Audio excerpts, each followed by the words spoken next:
हाय। India में TV channels की death हो रही है।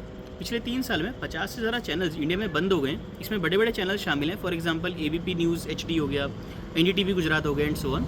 इसके बहुत सारे रीजंस हैं, but to get to it we first need to understand कुछ टर्म्स और we need to understand the overall segment. तो लीनियर टीवी वो होता है जो ट्रेडिशनली हमने और आपने बचपन में घर में टीवी देखा है। लीनियर टीवी वो होता है कि एक सेट टाइम पे एक सेट शो आएगा, ना उसके पहले ना उसके बाद। फॉर एग्जांपल स्टार प्लस पे लेट से 9 बजे कोई सीरियल आना है तो वो उसी टाइम पे आएगा। जो ये लीनियर टीवी होता है, इट इज़ मोस्टली डन, इसमें 2 बिजनेस सेगमेंट बनते हैं। एक हो गया आपका केबल सेगमेंट जो फिजिकल केबल के थ्रू कनेक्टेड होता है, एंड सेकंड इज DTH यानी कि डायरेक्ट टू होम डिश के थ्रू। लेकिन मॉडर्न डे कॉन्टेक्स्ट में दुनिया के ज़्यादातर एरियाज़ में भी 2 नए सेगमेंट्स आ गए। एक है OTT जो अगेन हमें पता है Amazon prime, Netflix etcetera, and the other is through digital. कई सारी कंपनियां डायरेक्टली यूट्यूब पे भी स्ट्रीम करती हैं। तो this is the overall segment. अगर मैं आपको कुछ नंबर्स और ट्रेंड्स बताऊं स्पेसिफिकली इंडिया में जो DTH सब्सक्राइबर्स हैं यानी कि जो डिश के थ्रू चल रहे हैं, पिछले 5 साल में वो नंबर ऑफ सब्सक्राइबर्स 1 करोड़ से कम हो गए हैं, और अगले 1 साल में वो नंबर ओवरऑल 5 करोड़ से कम हो जाएगा, विच इज़ वेरी सिग्निफिकेंट। और जो ओवरऑल इस पूरे सेगमेंट से जो एडवर्टाइजिंग रेवेन्यू जनरेट हो रहा है, that is growing at an exponential pace.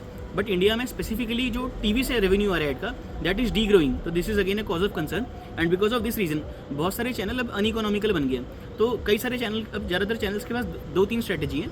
One of which is या तो अपना चैनल बंद कर ले, दूसरा ऑप्शन है बंद करके या फिर वो लेट से DD फ्री डिश पे शिफ्ट हो जाएं, और तीसरा है वो स्ट्रीमिंग पे शिफ्ट हो जाएं। कई सारी बड़ी बड़ी कंपनियां कर भी रही हैं। फॉर एग्जांपल डिज्नी ने डिज्नी प्लस लॉन्च करा है, जो कि अगेन स्ट्रीमिंग काफ़ी साल हो गया उसको दो। और जहाँ तक DD फ्री डिश की बात है, it is again a viable and new alternative in India.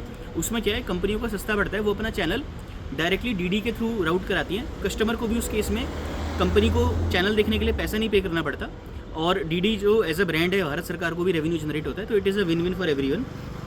इसमें एक और की ट्रेंड है कि इवन स्पोर्ट्स जैसे सेगमेंट, पहले काफ़ी समय तक माना जाता था कि स्पोर्ट्स और न्यूज़ जो हैं वो लीनियर फॉर्मेट में ही चलेंगे, बिकॉज वो एक सेट टाइम पे उनका मैच होता है। But even now these have shifted to online platforms. हमें पता है कि IPL जैसे जियो पे स्ट्रीम होता है, इवन अमेजॉन पे NFL स्ट्रीम होता है एक्सेट्रा, और कई सारे आपको न्यूज़ चैनल मिल जाएंगे जो यूट्यूब पे स्ट्रीम हो रहे हैं। इवन कई सारे न्यूज़ चैनल्स की तो अपनी खुद की ऐप होती है, वो ऐप पे डायरेक्टली स्ट्रीम करते हैं।